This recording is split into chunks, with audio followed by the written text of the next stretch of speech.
प्रिय विद्यार्थियों, मैं हनुमान प्रसाद शर्मा आज आपको दुष्यंत कुमार द्वारा रचित गज़ल, जो कि उनकी साये में धूप गज़ल संग्रह में संकलित है,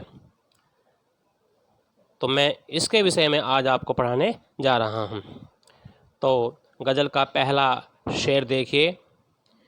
कहाँ तो तैथा चिरागा हर एक घर के लिए, कहाँ चिराग मयस्सर नहीं शहर के लिए। तो दुष्यंत कुमार जी ने अपने इस पहले शेर में राजनीतिक सामाजिक अव्यवस्था को समाप्त कर कोई नया विकल्प खोजने के बारे में विचार किया है, क्योंकि जो कवि हैं उसने कटाक्ष किया है, व्यंग्य किया है कि जो राजनीतिक अव्यवस्था फैली हुई है, जो भ्रष्टाचार फैला हुआ है, उस पर उन्होंने अपने विचार प्रस्तुत किए हैं। तो क्या कहता है कवि कि कहाँ तो तय था चिरागा हर घर के लिए।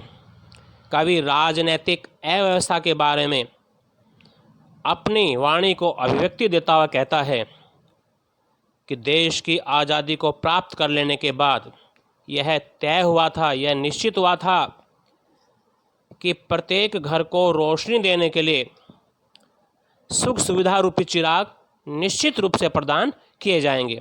कि जब देश आज़ाद हो गया तो नेताओं ने बड़े बड़े वादे किए थे कि अब प्रत्येक घर में दीपक जलेगा, प्रत्येक घर में रोशनी होगी, सुख सुविधा सभी को मिलेगी।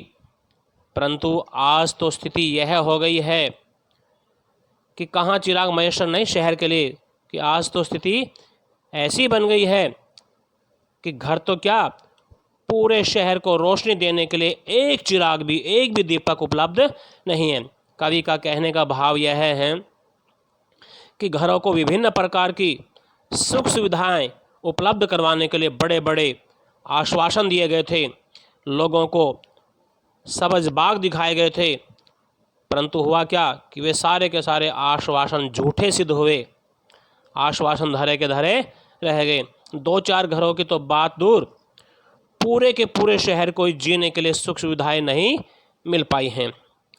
और जो बड़े बड़े जो राजनीतिज्ञ हैं, बड़े बड़े सपनों तो जनता को दिखाते हैं, पर वे जनता को सिवाय भुलावे और धीरज के कुछ भी नहीं देते, केवल वो अपने स्वार्थ को सिद्ध करते हैं। तो इस शेर में कवि ने एक तरह से जो राजनीतिक अव्यवस्था है, जो राजनीतिक ये नेता लोग हैं, उन पर करारा व्यंग्य किया है। आइए अब इसका काव्य सौंदर्य देखें। तो काव्य सौंदर्य का पहला पॉइंट देखें। कवि ने स्वतंत्र भारत के कटु यथार्थ होता सच्चाई का प्रामाणिक वर्णन किया है। वह स्वतंत्रता पश्चात की निराशा एवं आम आदमी के दुख को व्यक्त करने में सफल रहा है। और यहाँ व्यंग्यात्मक शैली है, क्योंकि कवि ने जो राजनीतिक अव्यवस्था है उस पर करारा व्यंग्य किया है, तो इसलिए व्यंग्यात्मक शैली है। संगीतात्मकता का गुण विद्यमान है, शांत रस है, प्रसाद गुण है, और उर्दू भाषा के शब्दों जैसे ये शब्द आए इसमें मयस्सर, तो चिरागा, ये सब उर्दू के शब्द हैं, इसलिए उर्दू भाषा के शब्दों का प्रयोग कवि ने किया है।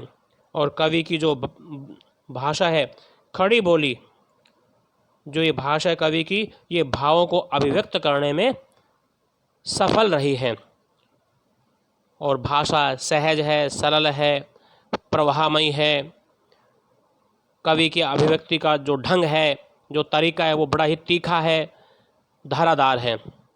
आइए बच्चों, अब इसका जो दूसरा शेर है गज़ल का, उस पर दृष्टिपात करते हैं, उसको देखते हैं। यहाँ दरख्तों के साये में धूप लगती है, चलो यहाँ से चले और उम्र भर के लिए। तो यहाँ इस शेर में दुष्यंत कुमार जी ने समाज और राजनीतिक क्षेत्र में फैली अव्यवस्था पर कटाक्ष किया है, कि जो भ्रष्टाचार फैला हुआ है, जो अव्यवस्था फैली हुई है, उस पर करारा व्यंग्य किया है। कवि का मानना है कि योजनाएं तो बहुत बनाई जाती है, परंतु उन्हें वास्तविक रूप नहीं दिया जाता। सुख और सहारा देने की बात करने वाले ही दुखों का कारण बन जाते हैं। कि जो बड़े बड़े राजनीतिज्ञ हैं ये सुख और सहारा देने की बात तो करते हैं, परंतु यही आम लोगों के लिए दुखों का कारण बन जाते हैं।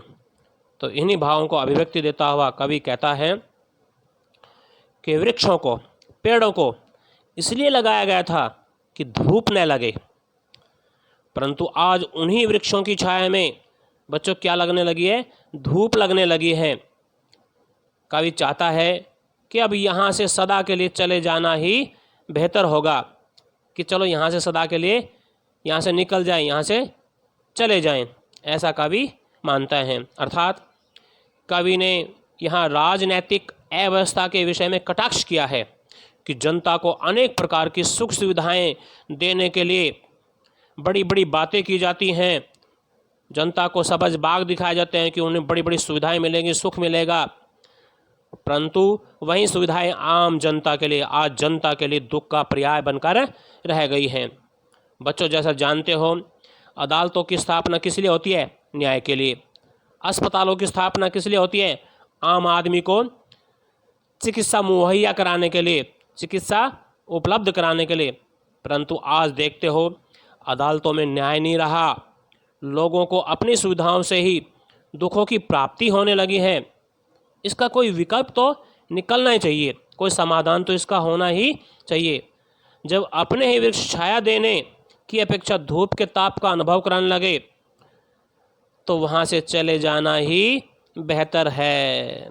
कहने का अभिप्राय यह है कि राजनीतिक क्षेत्र से किसी प्रकार की कोई अपेक्षा रखना व्यर्थ है। इन नेताओं से बड़ी बड़ी आशाएं रखना व्यर्थ है। नेताओं ने शासन संभाला था बच्चों जनता को सुख देने के लिए, पर वही जनता के लिए दुखों का बड़ा कारण बनकर रह गए हैं। तो इस तरह से कवि ने एक करारा व्यंग्य किया है राजनीतिक अव्यवस्था के ऊपर, भ्रष्टाचार के ऊपर। आइए अब इसका काव्य सौंदर्य देखें। कवि का राजनीतिक अव्यवस्था पर करारा व्यंग्य है, इसलिए व्यंग्यात्मक शैली है। वो शांत रस की प्रधानता है। प्रस्तुत शेर में प्रसाद गुण विद्यमान है। उर्दू शब्दावली है, क्योंकि जैसे ये दरखत ये वृक्ष के लिए आया है, ये उर्दू का शब्द है, इसलिए उर्दू शब्दावली का प्रयोग कवि ने किया है। वही संगीतात्मकता का गुण विद्यमान है। भाषा सहज है, सरल है, प्रभामयी है। आइए अब इस गज़ल का तीसरा शेर देखते हैं। न हो कमीज तो पाँव से पेट ढक लेंगे, ये लोग कितने मुनासिब हैं इस सफ़र के लिए। यहाँ भी शब्द जो मुनासिब आया है ये भी उर्दू का शब्द है। तो पूरी कविता में अधिकतर शब्द जैसे किसके आए हैं? उर्दू भाषा के शब्द अधिकतर आए हैं। वैसे खड़ी बोली भाषा है कवि की, परंतु जो मुनासिब शब्द कुछ एक शब्द हैं ये वास्तव में उर्दू शब्दावली के हैं। तो उर्दू भाषा यदा कदा यहाँ पर कहीं कहीं देखने को मिलती हैं। तो देखें यहाँ भी कवि ने वही सामाजिक और राजनीतिक अव्यवस्था पर करारी चोट की है। कवि का मानना है, कवि का स्वीकार करना है कि जनता से वायदे तो बड़े बड़े किए जाते हैं पर उन्हें पूरा नहीं किया जाता। जनता भी विद्रोह करने की अपेक्षा चुपचाप अन्याय सहन करती है कि जनता अपने अधिकारों के लिए लड़ती नहीं, बल्कि सिर झुकाकर जो अन्याय उनके ऊपर होते हैं, जो उनकी उपेक्षा होती है, उसको चुपचाप सहन कर लेते हैं। उसी के बारे में यहाँ दुष्यंत कुमार जी ने अपने भावों को अभिव्यक्ति दी है। तो कवि का कहना है क्या कि न हो कमीज तो पाँव से पेट ढक लेंगे, ये लोग कितने मुनासिब हैं इस सफ़र के लिए। कवि का मानना है, कवि का कहना है कि लोगों को यदि उपयुक्त सुविधाएं नहीं मिलती तो वे विरोध किए बिना अभावों में जीना सीख लेते हैं। अपनी आवाज़ को बुलंद नहीं करते, बल्कि अभावों में ही वो जीना सीख लेते हैं।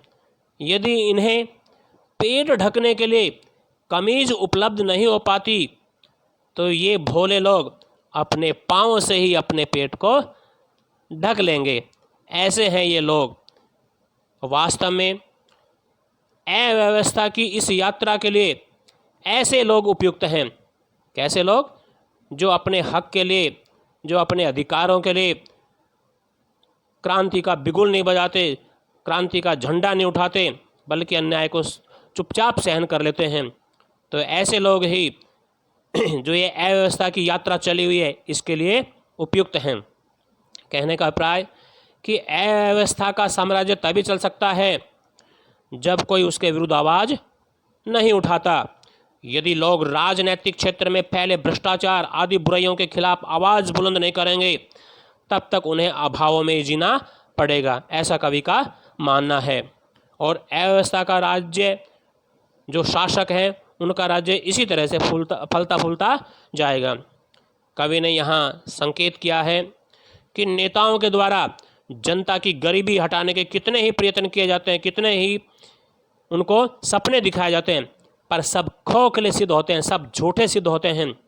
और जनता क्या है, बेचारी जनता क्या है, अभाव में जीना सीख जाती हैं। उन अभाव में वो जीना ही पसंद कर लेते हैं, अपनी नियति मानकर, अपना भाग्य मानकर वो उसी में अपना जीवन बिताते हैं। तो आइए अब इसका काव्य सौंदर्य देखें। ये बार बार ये पॉइंट बार बार आ रहे हैं, जैसे प्रसाद गुण से युक्त शब्दावली है, शांत रस का प्रयोग है, कमीज, मुनासिब, सफ़र आदि उर्दू के शब्द हैं, इसलिए उर्दू शब्दावली की प्रचुरता देखने को मिलती है। और कवि की जो खड़ी बोली है वो भावों को अभिव्यक्त करने में सक्षम है। शब्द योजना सटीक है एवं सार्थक है। और कवि ने यहाँ जनता के अभावग्रस्त जीवन को प्रकट किया है। तो वहीं राजनीतिज्ञों द्वारा किए गए खोखले वायदों की ओर भी कवि ने संकेत किया है। तो इस तरह से यहाँ देखा जाए तो आज भी यही परिस्थिति बनी हुई है। आज भी हमारे भारत में ऐसे लोग हैं जो अन्याय और अत्याचारों को सहन कर लेते हैं, अपने हक के लिए लड़ते नहीं हैं, क्रांति का झंडा नहीं उठाते हैं। तो जब तक वो अपने हक के लिए आवाज़ नहीं उठाएंगे वो इसी प्रकार का जीवन जीते रहेंगे। आइए अब इस काव्यांश का अगला शेर देखिए। खुदा नहीं न सही, आदमी का ख्वाब सही, कोई हसीन नज़ारा तो है नज़र के लिए। तो यहाँ कवि ने अपने इस गज़ल के शेर में आज के प्रतिकूल परिस्थितियों वाले वातावरण में सभी मानवीय गुणों से संपन्न मानव के सपने की कल्पना की है कि मानव के अंदर जो मानवीय गुण होते हैं, सत्य, प्रेम, भाईचारा, जो आपसी भाईचारा है, ये मानवीय गुण कहलाते हैं। तो एक मानव के सपने की कल्पना यहाँ पर कवि ने की है। तो क्या कहता है कवि? कवि का कहना है कि आज चारों ओर प्रतिकूल परिस्थितियाँ दिखाई देती हैं, बिल्कुल ऑपोजिट कंडीशंस, जो प्रतिकूल परिस्थितियाँ हैं वो दिखाई देती हैं, जिनसे मानव में निराशा व्याप्त हो रही है कि उसे आशा नहीं दिखाई दे रही, बल्कि उसमें निराशा ही निराशा छाई हुई है, निराशा उसमें व्याप्त हो रही है। जो मानवता के गुण होते हैं, जैसे दया है, क्षमा है, प्रेम है, त्याग है, परोपकार है, ये मानवता के गुण होते हैं। जो ये आदि गुण हैं ये आज मानव में दिखाई नहीं दे रहे। होने तो क्या चाहिए कि ये गुण प्रत्येक मनुष्य के अंदर होने चाहिए, क्योंकि ये गुण केवल ईश्वर में ही पाए जाते हैं, केवल खुदा में ही पाए जाते हैं, कि भगवान में कोई दोष नहीं है। वह धरती पर उतर कर नहीं आ सकता, ईश्वर धरती पर उतर कर नहीं आ सकता, परंतु हम ये सपना तो देख ही सकते हैं कि उसके बनाए मानव में एक दिन भी ये सारे गुण मिल जाएं, एक दिन के लिए भी सारे गुण समाहित तो हो जाएं। ऐसा कवि सपना देख रहा है कि ऐसा सपना तो हम देख सकते हैं कि मानवीय गुण एक व्यक्ति के अंदर समाहित हो जाएंगे। निराश मानव के लिए तो एक आशा की किरण ही काफ़ी होती है। दया, क्षमा, त्याग, परोपकार, प्रेम, भाईचारा आदि गुणों से विभूषित मनुष्य की परिकल्पना अपने आप में एक ऐसा सुखद एहसास है जो जीवन जीने के लिए आशा प्रदान करता है। आदमी के लिए आज के इस भ्रष्टाचार, बेईमानी के प्रतिकूल वातावरण में यह खूबसूरत सपना ही जीने का एकमात्र सहारा है कि एक दिन मानव में ये सभी मानवीय गुण पैदा हो जाएंगे तो जो परिस्थितियाँ हैं वह अपने आप सुधर जाएंगी, वो प्रतिकूल न होकर अनुकूल बन जाएंगी। तो हम एक मानवता का जो सपना है, मानवीय गुणों से संपन्न एक व्यक्ति का जो सपना है, उसको तो देख ही सकते हैं। तो आइए अब इसका काव्य सौंदर्य देखें। कवि ने खुदा के समान गुणों वाले मनुष्य को एक सपना मात्र ही माना है। देखा जाए तो ये एक सपना ही होता है, क्योंकि इंसान भगवान नहीं बन सकता, वो तभी भगवान का गुण प्राप्त कर सकता है जो वो इन मानवीय गुणों से संपन्न हो। अगला पॉइंट, जैसे शांत रस का परिपाक है, प्रसाद गुण से युक्त शब्दावली है, खुदा, ख्वाब, नज़ारा जैसे उर्दू शब्दों के प्रयोग ने भाषा को सुंदरता प्रदान की है, संगीतात्मकता का गुण विद्यमान है, भाषा भावों को अभिव्यक्त करने में सक्षम है, खड़ी बोली भाषा का प्रयोग कवि ने किया है, और एक सुंदर सपना भी कवि ने इंसान को दिखाया है।